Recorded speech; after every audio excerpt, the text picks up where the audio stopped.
Buenos días chicos, me llamo Diego Mendoza y estaré apoyando a José y a las chicas en este devocional que le estamos enviando diario. El día de ayer estuvimos viendo la alimentación de los 5000 con Ángela y hoy día nos toca Mateo 14 del 22 al 33, que es acerca del tema de la historia cuando Jesús anda sobre el mar. Antes de empezar vamos a orar. Amado Padre Celestial, te damos las gracias por este día que nos das, este tiempo que tú nos estás dando, Padre Celestial, de poder compartir tu palabra en devocionales diarios, Señor. Que tú nos estés hablando a través de tu palabra, Señor. Ayúdanos a entender y comprender tu palabra, Señor, y lo más importante, ayúdanos a aplicarla a nuestra vida.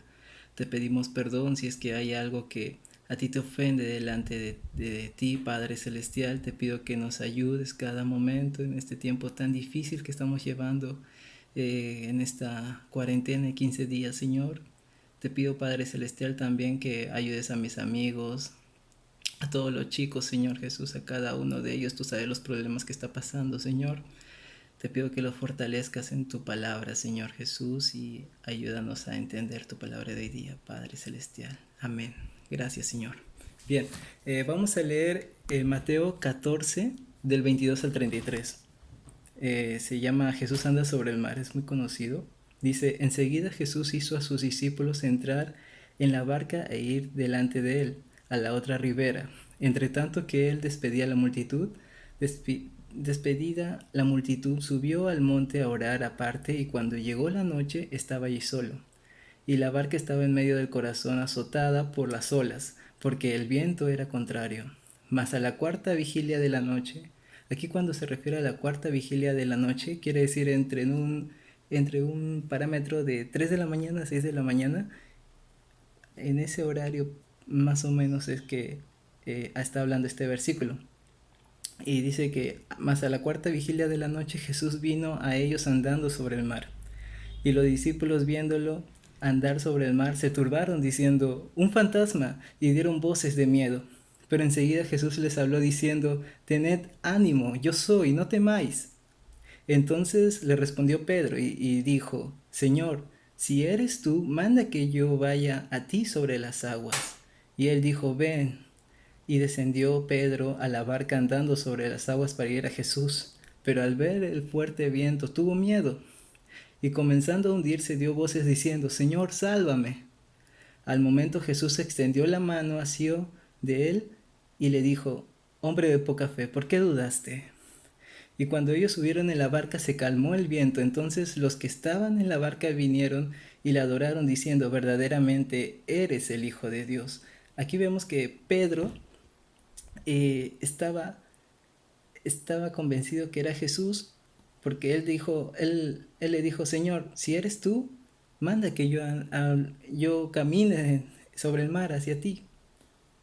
Pero cuando vio totalmente todo lo que estaba pasando alrededor, lo- el viento soplaba, ¿no? Aquí dice en versículo 29, él dijo, ven, y descendió Pedro a la barca andando sobre el mar para ir a Jesús. Pero al ver el fuerte viento tuvo miedo y comenzaba a hundirse, dio voces diciendo, sálvame, Señor. Aquí vemos que Pedro estaba, por un lado estaba bien, porque quería, quería llegar al Señor Jesús, tenía esa convicción de que Jesús era y quería que él quería llegar hasta el Señor. Pero después vemos que tuvo miedo. La aflicción era tan fuerte que él tuvo miedo, él empezó a dudar mucho. Y después el Señor lo reprendió diciendo, hombre de poca fe, ¿por qué dudaste? Y vemos eso que no solamente le ha pasado a Pedro, también nos pasa a nosotros cada día. A veces hemos visto la gracia de Dios, la misericordia a través de su Hijo Jesús, que nos ha hecho salvos a cada uno de nosotros, porque si no nos llamaríamos cristianos. Pero a pesar de que Dios nos libró del infierno, Dios nos sacó de ese mundo cochino donde estábamos, donde pecábamos constantemente y nos encantaba, nos olvidamos de eso y muchas veces dejamos de confiar en el Señor. Dejamos, dejamos que las adversidades, las circunstancias, el dolor, el miedo, se apodere de nosotros y ya dejamos de confiar en el Señor. Y esto pasa muchas veces porque dejamos de escuchar su palabra, dejamos de tener comunión íntima con el Señor. Dejamos muchas cosas de eso, porque si nosotros nos podemos analizar en la palabra de Dios, vemos tantas historias de hombres que verdaderamente le creyeron al Señor, pasaron muchas dificultades. Está el caso de Job, está el caso de José, que fue vendido por sus hermanos, pero al final Dios fue fiel a pesar de todas las adversidades. Moisés también, que dejó todo, se apartó de toda la comunidad que él tenía como hijo del faraón, ¿no? Regresó a su parentela, pero vemos que después Dios lo usó grandemente como un siervo de él, ¿no? A través de la palabra vemos cada historia que el Señor nos muestra para reflejar que realmente Él es fiel. Su palabra es verdad. Nosotros vivimos a través de su palabra. No hay de otra forma. También quiero compartirles otro versículo que dice en Juan 16:33, en el mundo tendréis aflicción, pero confiad, yo he vencido al mundo. Eso es lo que dice Juan 16:33. El Señor nos dice eso. Ustedes van a tener aflicción en este mundo terrenal. ¿Por qué? Porque ustedes son mis hijos. Si yo he sufrido, ustedes también van a sufrir. No hay de otra. No hay una vida cristiana light ni nada de eso. Nuestra vida es muchos padecimientos, muchos sufrimientos, pero a través de todo ese proceso que estamos pasando, el Señor poco a poco nos amoldea a, a semejanza de su Hijo, porque necesitamos ser moldeados. Nuestra fe tiene que ser probada. Eso es muy importante en nuestras vidas. Hay un, hay un pastor que se llama Jonathan Edwards que me encanta cuando habla una de sus confesiones, una de sus resoluciones que él habla, que él quiere ponerse como meta. Dice, me resuelvo cuando sienta dolor pensar en los dolores del martirio y del infierno. Él dice que cuando él sienta un dolor, ¿no? Que le está haciendo mucho daño, recordar de las personas que son mártires, misioneros que se han entregado totalmente a la obra del Señor y han tenido que morir por predicar la palabra de Dios, ¿no? Esto es muy importante que sepamos. Tú sientes aflicción, tú sientes miedo, tú sientes dolor y ponte a pensar, ¿acaso no hay cristianos que están sufriendo peor que tú?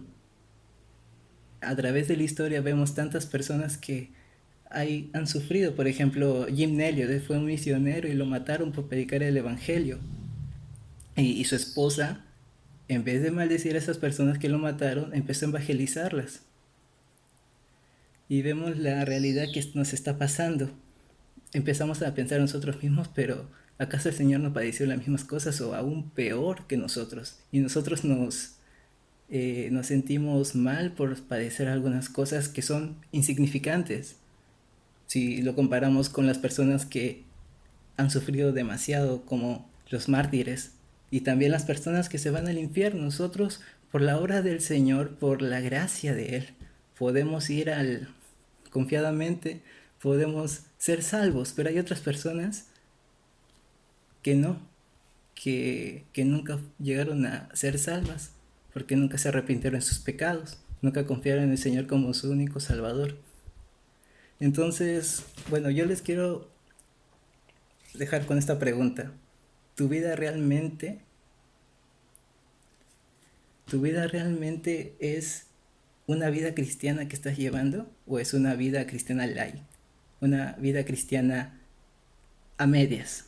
Porque el Señor no quiere un 50%, un 30%, un 95% de tu vida. Él quiere todo, absolutamente todo. Entonces tenemos que ponernos a analizar nuestra vida. ¿Cuántas veces nosotros hemos sido como Pedro? ¿No?